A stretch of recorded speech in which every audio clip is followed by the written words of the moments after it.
Hi,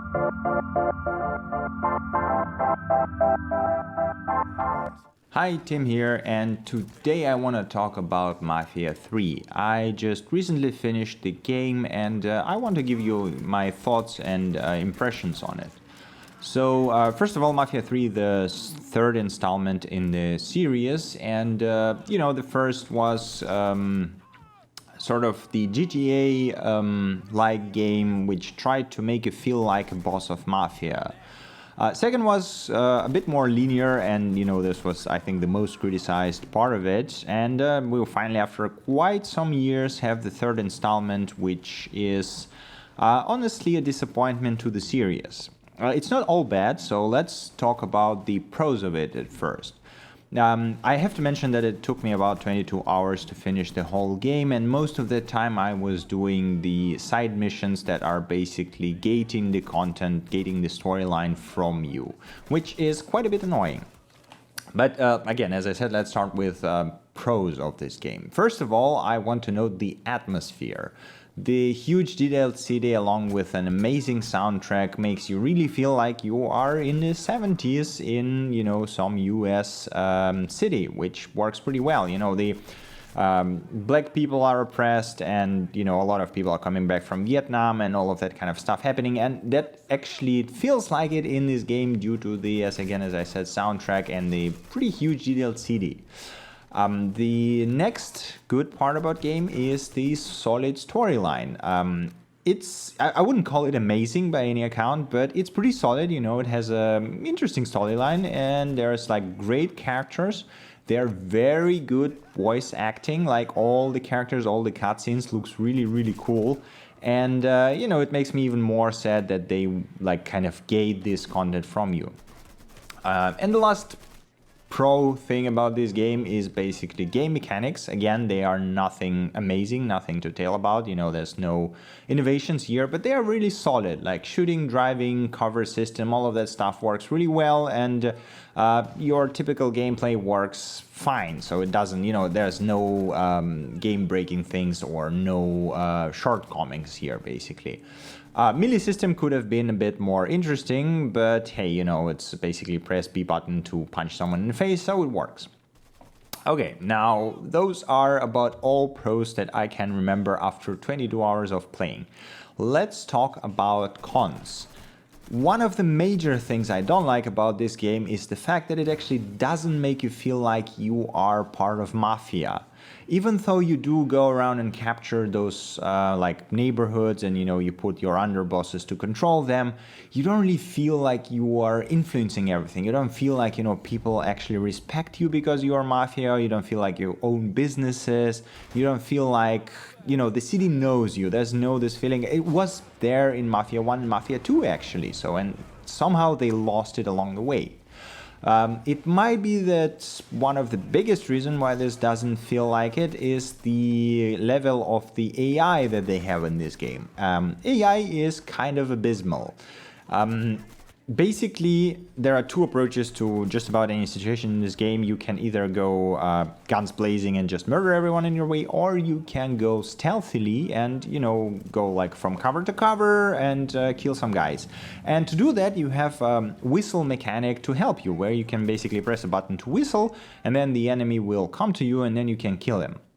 The thing is that I don't know who decided that it should work this way, but whistle only attracts one enemy. So if there's like 4 guys standing there talking and you press whistle button, only one of them will come towards you. So what that means is that you can just sit in a cover, whistle, and murder whoever comes to you, which is kind of ridiculous. More than that, the AI is just brain dead. So basically, if you start shooting and if you just find some sort of a cover that is, let's say, strangely positioned, AI might end up just standing there and shooting in the wall which separates you from him. And that happens so many times. It's just so bad. Like, I don't know, pathfinding is terrible. Like this whistling thing. Sometimes you just, like the enemy is in line of sight and there's like a wall on the left, for example, you're sitting just a bit right of it. You whistle and think, okay, he's going to go right around, like, the shortest path to me, and then I'm just going to pick him here and kill him. Instead, AI just turns around and goes all the long way around the left wall around you, which is like 3-4 times longer, and you're like, what is even going on? I mean, I know that pathfinding is not a simple thing to implement, but seriously, like, this is just so bad. So the AI is like one of the major problems that, what I have to note is that if you go guns blazing, the AI actually works pretty well. So the only problems that it has is with the sneaking, and I will get to it in the last part where I talk about the why it feels this way. So the next thing that is, again, breaks the whole, like most of the game for me anyway, is the repetitive samey side quests that are forced onto you as main quests, or rather as gates to main quests. So this game has 9 districts, and to take down the last boss, you have to take down all those 9 districts. And each district has a boss over it. So to take over that boss, you first have to take 2 of its underbosses, which makes it 18 underbosses. And to take those 18 underbosses out, you have to do additional side quests to do enough damage to get those underbosses out, which means 3 to 4 to 5 side missions to get each underboss out. So if you multiply that, that's going to be a lot of bollocksy side missions. If they were optional, say if they allowed to just go and kill the boss right away, and say if you do those side missions, his reinforcements would be weakened or something along those lines, it would be fine. But the way it's organized right now is actually they force you to do each and every one of those side quests. It is terrible. Like, at first it's actually pretty fun.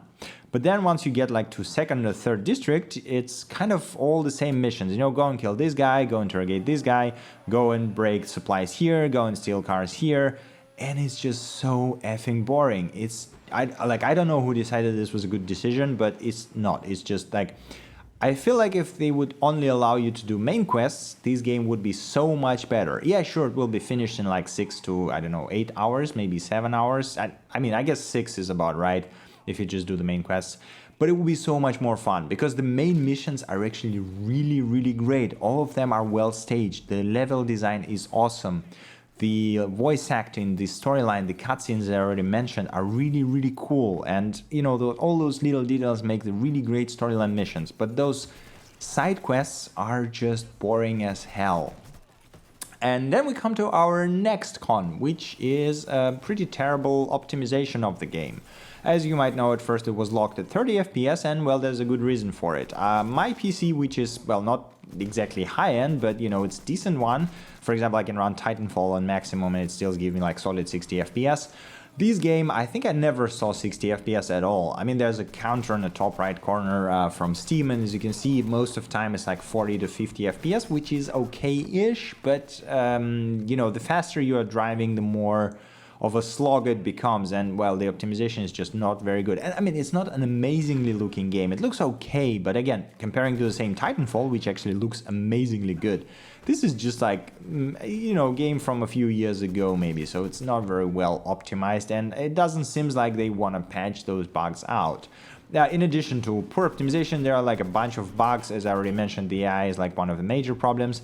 Disappearing cars, pop-in cars that appear out of nowhere, all that is in the game, and even though there was already a bunch of pretty major patches, nothing is really fixed. I haven't seen any improvements there, so it's really sad to see that.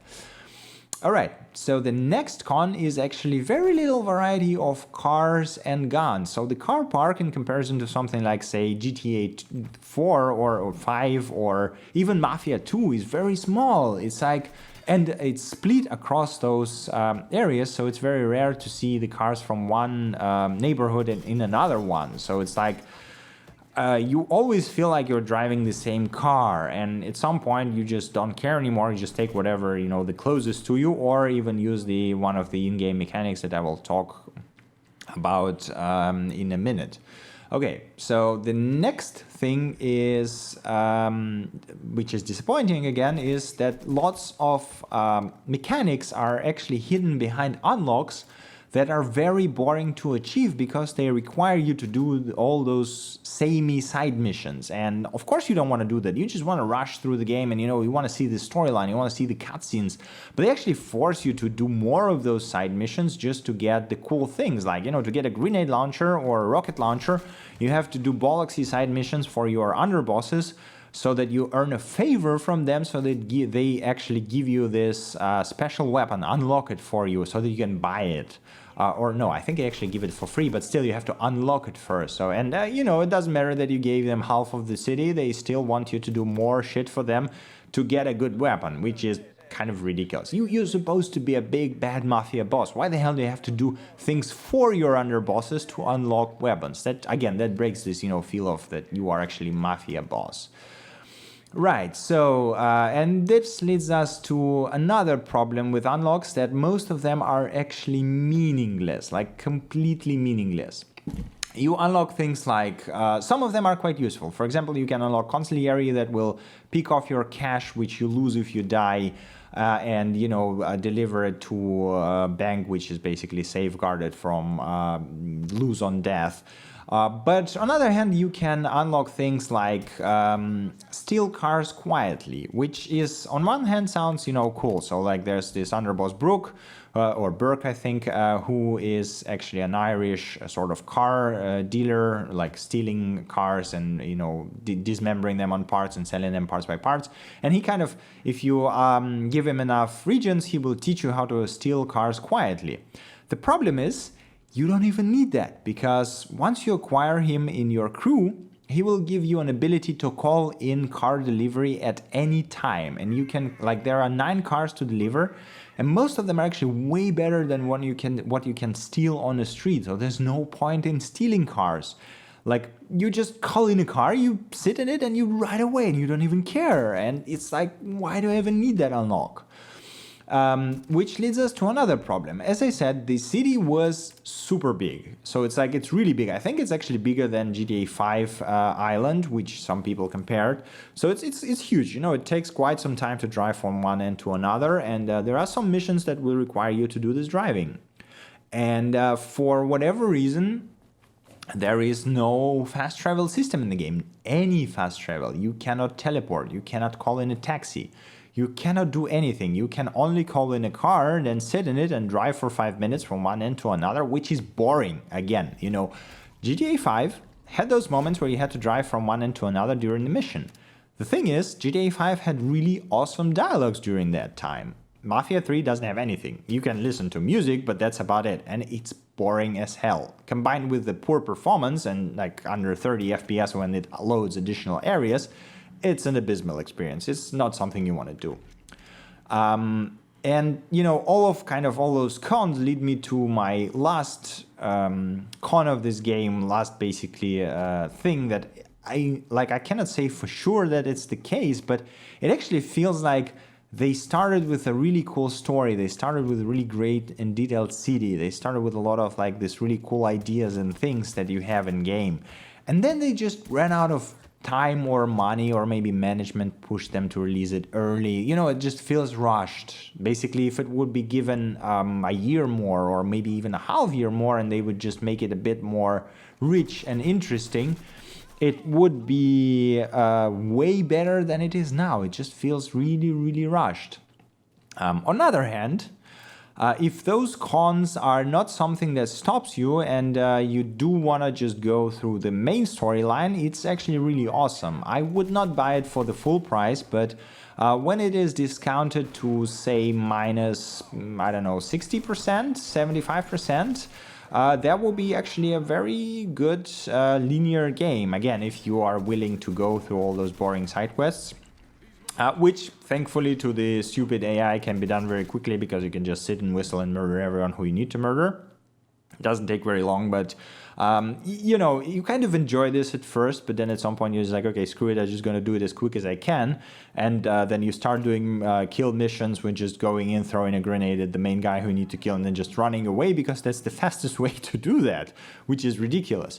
Just to get to those juicy, awesome storyline missions and see the cutscenes where, you actually deal with the underbosses of the main bad guy, and, it's like, I wish they would just make it linear. It would be so much better. Okay, that is it, I think. Thank you for watching my impressions of Mafia 3. I hope you found it useful. Let me know in the comments if you played the game and what you think about it, and if you're willing to play it, if you're now considering to play it, maybe when it's discounted. Thank you for staying with me, and as always, see you next time. Bye!